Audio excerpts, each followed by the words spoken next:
नमस्कार। आजको प्रेसको आजको समाचारमा स्वागत छ। म रोहित भण्डारी। अब आजका मुख्य समाचार शीर्षकहरू। निषेधाज्ञा उल्लङ्घन गरेको आरोपमा उपत्यकामा 1900 भन्दा बढीलाई कारबाही, नियमको उल्लङ्घन नगर्न जिल्ला प्रशासन कार्यालयहरूको आग्रह।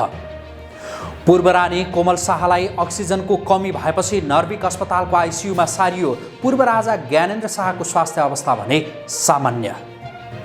आफू नेतृत्वको सरकार जोगाउन गण्डकी प्रदेशका मुख्यमन्त्रीले गरे मन्त्री परिषद विस्तार। दीपक मनाङ्गे खेलकुद मन्त्रीमा नियुक्त। माथिल्लो तामाकोशी जलविद्युत आयोजनाको सुरुङमा पानी भर्न थालियो। अब छिट्टै विद्युत उत्पादन हुने जलविद्युत आयोजनाको विश्वास।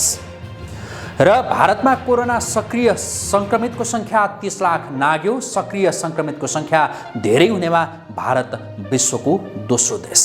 Great Nepal सटिङ shooting and tailoring centre अब कालोपुल, मध्य बानेश्वर र मूलपानीमा पनि 24 घण्टामै सुट। महारुद्र आयुर्वेद हस्पिटल प्राली, आयुर्वेद चिकित्साको विश्वासिलो नाम। ग्वालको ललितपुर, बीएनबी हस्पिटलको अपोजिट।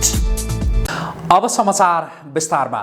कोरोना महामारी नियन्त्रणका लागि गरिएको निषेधाज्ञा उल्लङ्घन गरेको आरोपमा काठमाडौँ उपत्यकामा 1900 भन्दा बढीलाई कारबाही गरिएको छ। महानगरीय ट्राफिक प्रहरी महाशाखाका अनुसार दिनभरमा 1920 सवारीलाई होल्ड गरेर साँझ पख मात्रै छोडियो। महाशाखाका अनुसार बिहिबार सवारी पास बिना नै चलेका 1355 वटा मोटरसाइकललाई नियन्त्रणमा लिएको थियो।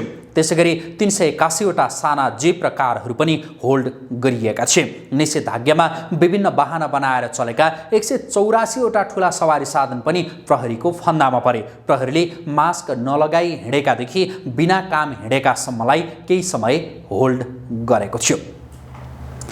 कोरोना भाइरसबाट संक्रमित पूर्व रानी कोमल शाहलाई नर्विक अस्पतालको आइसियुमा सारेर थप उपचार सुरु गरिएको छ। शाहको अक्सिजनको मात्रा कम देखिएपछि आइसियुमा सारिएको हो। बाँकी स्वास्थ्यमा कुनै समस्या नदेखिए पनि अक्सिजनको मात्रामा कमी आएपछि आइसियुमा सार्नु परेको अस्पतालले जनाएको छ। कोरोना संक्रमण पुष्टि भएपछि पूर्व राजा ज्ञानेन्द्र शाह, पत्नी कोमल र छोरी प्रेरणाको उपचार काठमाडौँको थापाथली स्थित नर्विक अस्पतालमा भइरहेको छ। अस्पतालका अनुसार पूर्व राजा ज्ञानेन्द्र शाहको अवस्था भने सामान्य र स्थिर रहेको छ।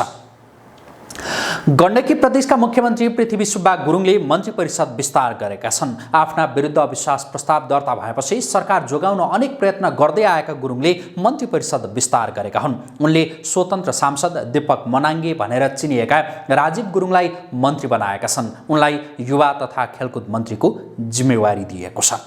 बिहिबारदेखि सुरु भएको निषेधाज्ञाका कारण 1 लाख भन्दा बढी सार्वजनिक सवारी साधन ठप्प भएका छन्। उपत्यका सहित मुलुकका मुख्य शहरमा निषेधाज्ञा लागू भएसँगै यात्रुवाहक सार्वजनिक यातायातका साधनहरू प्रभावित भएका हुन्। निषेधाज्ञाका कारण सार्वजनिक यातायातका साधनहरू बन्द भए पनि हवाई सेवा भने सञ्चालन भइरहेका छन्। यता सरकारले सार्वजनिक यातायातका साधनहरूलाई बन्द गर्ने र हवाई यातायातलाई भने खुल्ला राख्ने नीति लिएको भन्दै यातायात व्यवसायीहरूले आक्रोश व्यक्त गरेका छन्। सरकारको नीति विभेदकारी भएकाले यसलाई तत्काल सच्याउन उनीहरूको माग रहेको छ।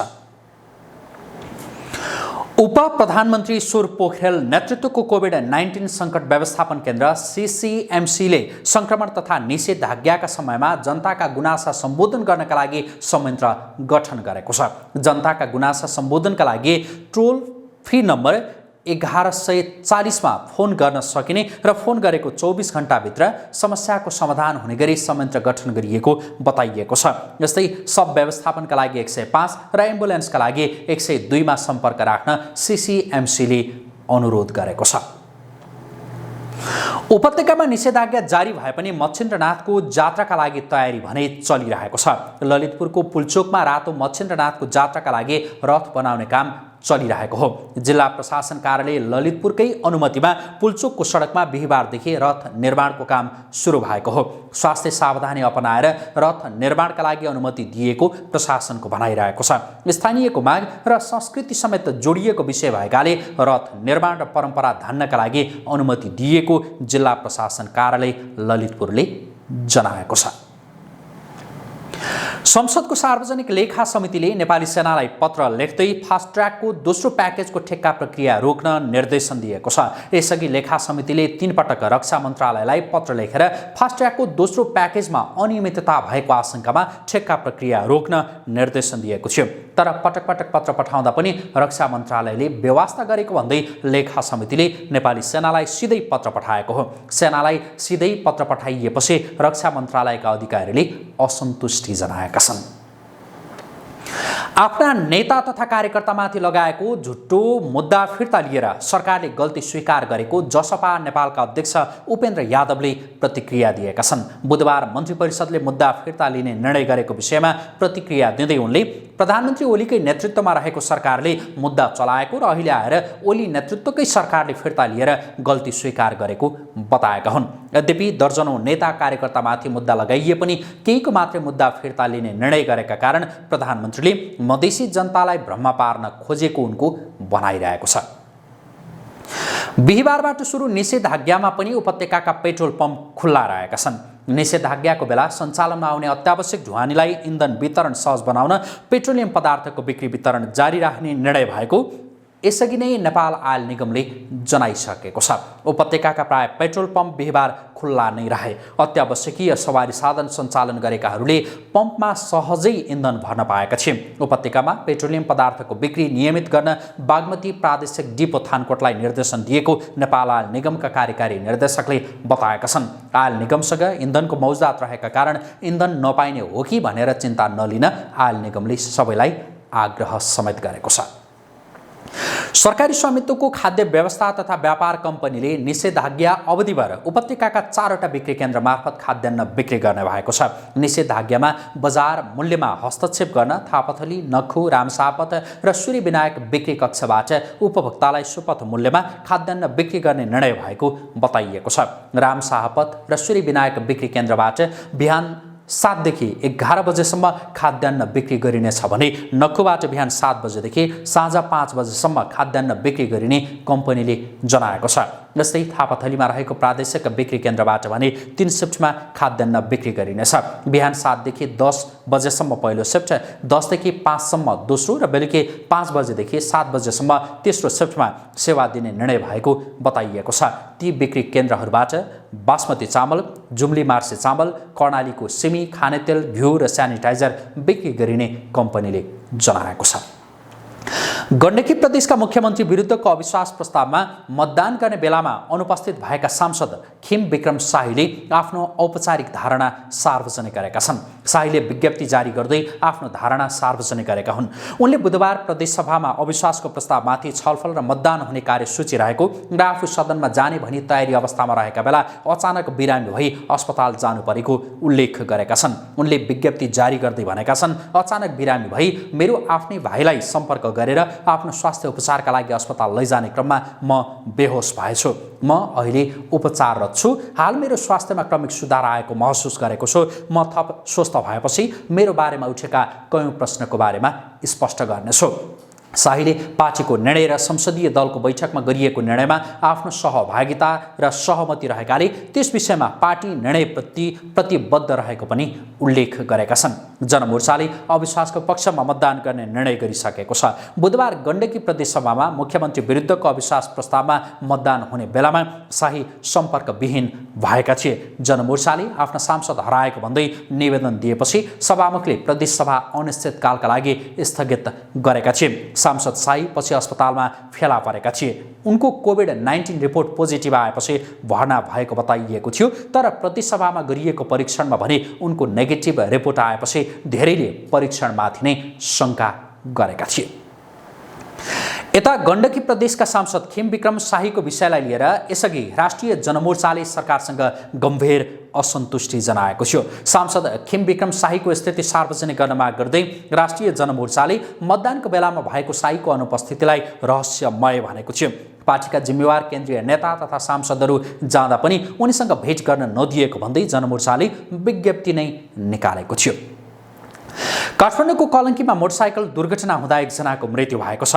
बा 61 प 15 536 नम्बरको मोटरसाइकल दुर्घटना हुँदा कीर्तिपुर नगरपालिका 10 बाघ भैरवका 50 वर्षीय राजमान महर्जनको मृत्यु भएको हो। बुधबार राति भएको दुर्घटनामा गम्भीर घाइते महर्जनको उपचारका क्रममा नेपाल नेसनल अस्पताल कलङ्कीमा बिहिबार बिहान मृत्यु भएको प्रहरी प्रधान कार्यालयले जनाएको छ।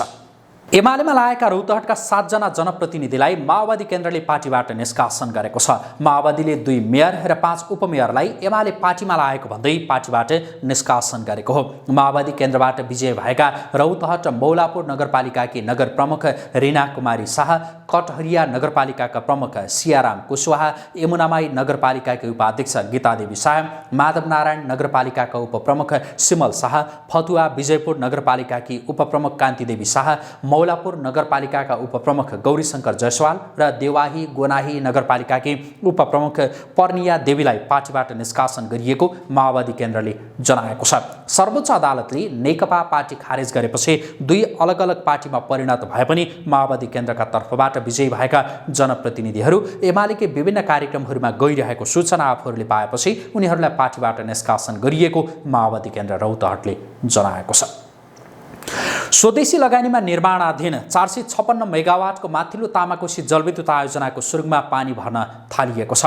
बिहिबार भौतिक पूर्वाधार तथा यातायात मन्त्री वसन्त कुमार नेमाङ र सञ्चार तथा सूचना प्रविधि मन्त्री पार्वत गुरुङले दोलखाको लामा बगर पुगेर सुरुङमा पानी पठाउने कार्यको शुभारम्भ गरेका हुन्। माथिल्लो ठाडो सुरुङ र तल्लो ठाडो सुरुङका बीच भागमा राखिएको पेन स्टक पाइप जडानको काम सकिएपछि मुख्य सुरुङ र पेन स्टक पाइपमा पानी भर्न थालिएको हो। पाइपमा पानी भर्न थालिएसँगै विद्युत उत्पादनको काम छिट्टै हुने विश्वास गरिएको छ। उपत्यकामा निषेधाज्ञाको पहिलो दिन नेप्से परिसूचक 25.82 अङ्कले वृद्धि भएको छ। यस दिन 4 अर्ब 35 करोड 70 लाख 19 हजार बढीको सेयर कारोबार भएको छ। यस दिन होटल तथा पर्यटन र लगानी समूह बाहेक सबै समूहमा वृद्धि भएको छ। 8 लाख 18 हजार भन्दा बढी किता सेयर खरिद बिक्री भएका छन्। ट्रेडिङ, हाइड्रो पावर र अन्य समूहहरू बढी चम्किएका छन्। 3 कम्पनीको भाउ बढेर सर्किट लागेको छ। भारतमा कोरोना भाइरसका सक्रिय संक्रमित 30 लाख नागेका छन्। 30 लाख सक्रिय संक्रमित हुने भारत संसारकै दोस्रो देश हो। यसअघि अमेरिकामा 68 लाख सक्रिय संक्रमित पुगेका थिए। सक्रिय संक्रमित बढेसँगै भारतमा दैनिक मृत्युदर पनि दिनदिनै उकालो लागिरहेको छ। पछिल्लो 24 घण्टामा मात्रै भारतमा 3596 जना संक्रमितले ज्यान गुमाएका छन्। भारतमा कोरोनाको दोस्रो लहरबाट सबैभन्दा बढी महाराष्ट्र राज्य प्रभावित भएको छ। यो सँगै हामी आजको समाचारको अन्त्यमा आइपुगेका छौँ। जाँदा जाँदै मुख्य समाचार शीर्षकहरू पुनः एकपटक। निषेधाज्ञा उल्लङ्घन गरेको आरोपमा उपत्यकामा 1900 भन्दा बढीलाई कारबाही, नियमको उल्लङ्घन नगर्न जिल्ला प्रशासन कार्यालयहरूको आग्रह। पूर्व रानी कोमल शाहलाई अक्सिजनको कमी भएपछि नर्विक अस्पतालको आइसियुमा सारियो। पूर्व राजा ज्ञानेन्द्र शाहको स्वास्थ्य अवस्था भने सामान्य। आफू नेतृत्वको सरकार जोगाउन गण्डकी प्रदेशका मुख्यमन्त्रीले गरे मन्त्री परिषद विस्तार। दीपक मनाङ्गे खेलकुद मन्त्रीमा नियुक्त। माथिल्लो तामाकोशी जलविद्युत आयोजनाको सुरुङमा पानी भर्न थालियो। अब छिट्टै विद्युत उत्पादन हुने जलविद्युत आयोजनाको विश्वास। र भारतमा कोरोना सक्रिय संक्रमितको संख्या 30 लाख नाग्यो। सक्रिय संक्रमितको संख्या धेरै हुनेमा भारत विश्वको दोस्रो देश। हवस् त आजको समाचार यही सकियो। आजको प्रेसका समाचार तथा अन्य सामग्रीका लागि www.ajakopress.com तथा आजको प्रेसको फेसबुक पेज पनि हेर्दै गर्नुहोला। नमस्कार।